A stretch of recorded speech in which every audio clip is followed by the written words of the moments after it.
Washington - Michael T.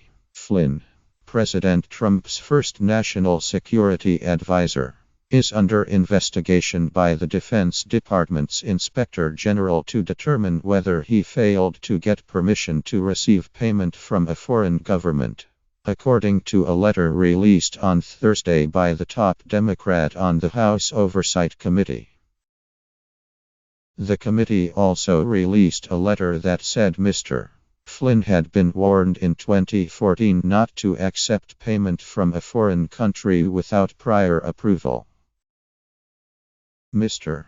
Flynn, an unconventional and often controversial former three-star Army general, has become an increasingly problematic figure. The White House, as revelations about his ties abroad continue to mount. He served in the administration for less than a month, being forced out, misleading Vice President Mike Pence about his contact with the Russian ambassador. On Tuesday, the Republican and Democratic leaders of the House Oversight Committee announced it was likely that Mr.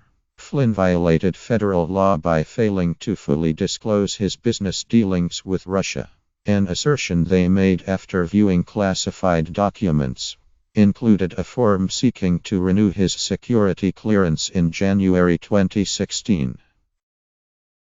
Those dealings included $45,000 from RT, the Kremlin-backed news network, for a 2015 speech he gave in Moscow.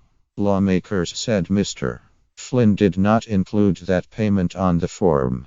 He was photographed on that trip seated beside President Vladimir V. Putin of Russia at a gala. After being forced out of the Trump administration, Mr.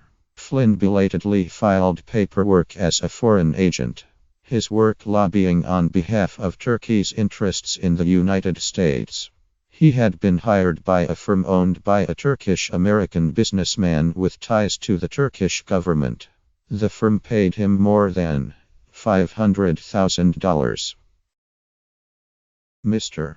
Flynn has proposed being interviewed by congressional investigators examining Russian interference in the 2016 election in exchange immunity, an offer lawmakers have not yet chosen to accept.